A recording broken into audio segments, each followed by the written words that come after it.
সমাগত পঞ্চায়ত নিৰ্বাচন শাসক বিৰোধী সকলোৱে আৰম্ভ কৰিছে পঞ্চায়তে ব্যাপক প্ৰচাৰ অভিযান।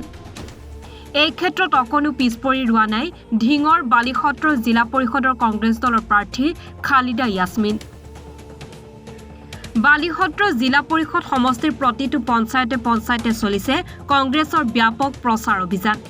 দেওবাৰে বিয়লি ৰামপুৰ সত্ৰ গাঁও পঞ্চায়তৰ চলাপথাৰত অনুষ্ঠিত হয় কংগ্ৰেছৰ এক বৃহৎ নিৰ্বাচনী সভা।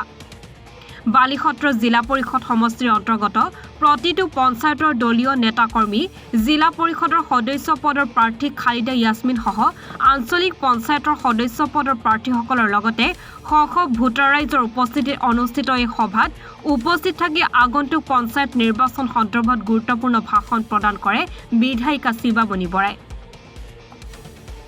ঢিং সমষ্টিৰ প্ৰতিটো জিলা পৰিষদ সমষ্টিৰ লগতে প্ৰতিটো আঞ্চলিক পঞ্চায়তৰ সদস্য পদৰ কংগ্ৰেছ প্ৰাৰ্থীসকলক বিপুল ভোটত জয়ী কৰাবলৈ সক্ষম হ'ব বুলিও মন্তব্য কৰে বিধায়িকা শিৱামণি বৰাই।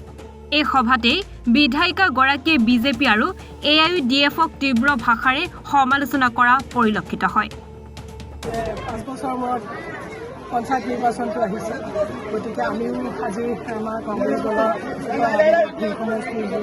চাৰিটা জিলা পৰিষদ আছে, তাৰে আমাৰ বালিসত্ৰ জিলা পৰিষদৰ অন্যতম। আমি আজি বালিসত্ৰ জিলা পৰিষদত আমি প্ৰচাৰ চলাবলৈ আহিছোঁ। জিলা পৰিষদৰ আমাৰ 6টা আমাৰ আঞ্চলিক পঞ্চায়ত আছে, সকলোকে লগত লৈ আমি প্ৰচাৰ চলাব আহিছোঁ। আমি যোৱা পৰহিও আমি যেনেকৈ আমলখিয়াল চহৰীয়া জিলা পৰিষদত আমি প্ৰচাৰ চলাইছিলোঁ। আমি এতিয়া একাধিক্ৰমে আমি গোটেইকেইটাতে গোটেই আঞ্চলিক পঞ্চায়তত আমি প্ৰতিদিনে প্ৰচাৰ চলাই যাম। আমি কংগ্ৰেছলে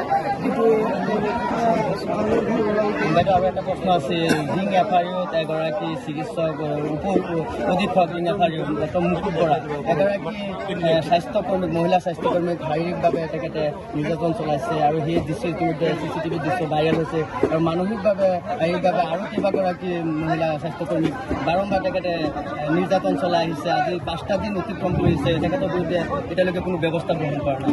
মই দেখিছোঁ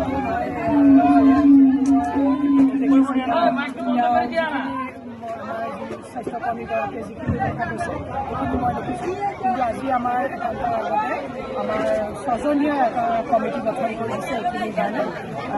গতিকে এতিয়া মই জনতাক ফোন কৰিছিলোঁ যে এইটো এনেকৈ ৰাখিলে নহ'ব, আপোনালোকে কিবা এটা ব্যৱস্থা কৰিব লাগিব, আৰু সেইকাৰণে তেওঁলোকে কমিটি গঠন কৰি দিছে আৰু তেওঁলোকে ইনকুৱাৰী কৰি পেলাই ইয়াৰ বিহিত ব্যৱস্থা গ্ৰহণ কৰে। ইতিমধ্যে যি কমিটি গঠন কৰিছে এই কমিটিক লৈ পেলাই যদি প্ৰতিক্ৰিয়াৰ সৃষ্টি হৈছে, 6গৰাকী চিকিৎসক তাক কোনো প্ৰভাৱ নাই।